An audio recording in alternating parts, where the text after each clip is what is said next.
হায় রে, আমি তাহিরিরেও কি এমনি গোসল করাইব? আমার মাথা থেকে বুঝি পাগড়িটা খুললা ফালাইব, আমার শরীর থেকে বুঝি পাঞ্জাবি খুললা ফালাইব, আমার শরীর থেকে আংটি কাইতন গুলা খুললা ফালাইব, বড়ি পাতার গরম জল দিয়া গোসল দিব, কসকু সাবান দিয়ে আমারে গোসল করাইব। কত মায়া, মায়া রে মায়া। বাজার দিকে আমার লড়লো নতুন সাদা কাপড় আনবো, কত মায়া। আমার আইনা সেলাই দিন কাপড়টা 3টা কাপড় দিয়ে বান্ডিল দিব, কত মায়া, কত মায়া।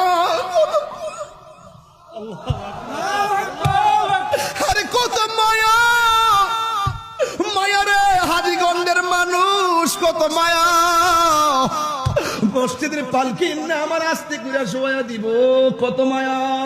এমনিতে কান্দের মধ্যে বার লয় না, কিন্তু মৃতের খাটটা কান্দে লইবার লাগা পাগল হইয়া যায়, কত মায়া। ও বন্ধু, আমার নবী কয় যারা লাশ কান্দের মধ্যে লইয়া 40টা কদম হাঁটবি, আমার আল্লাহ 40টা কবিরা গুনাহ মাফ করে দিবে।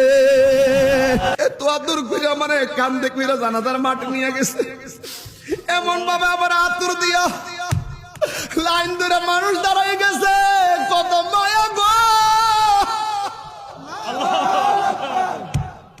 এত মায়া কেন? আবার লাশটারে কবরে শোয়াইতে গেলে আস্তে করে হাতে দইরা কবরে মাটিতে নামাই, কত মায়া কেন? ওই যে আমি বলছিলাম, আল্লাহ কয় কুল বিফাদলিল্লাহি ওয়া বিরহমাতিহি, আমি আল্লাহর পক্ষ থেকে তোরা ফজল পাইলে আনন্দ করবি। রাইসুল মুফাসসিরিন আব্দুল্লাহ ইবনে আব্বাস রাদিয়াল্লাহু তাআলা আনহু বলে, এই ফজল মানে হলো দয়া। আমার আল্লাহ যে আমরারে হিন্দুর ঘরে জন্ম দেই নাই, খ্রিস্টানের ঘরে জন্ম দেই নাই, ইহুদির ঘরে জন্ম দেই নাই, আল্লাহ যে আমরারে মুসলমানের ঘরের মুসলমান বানাইলো, কত মায়া।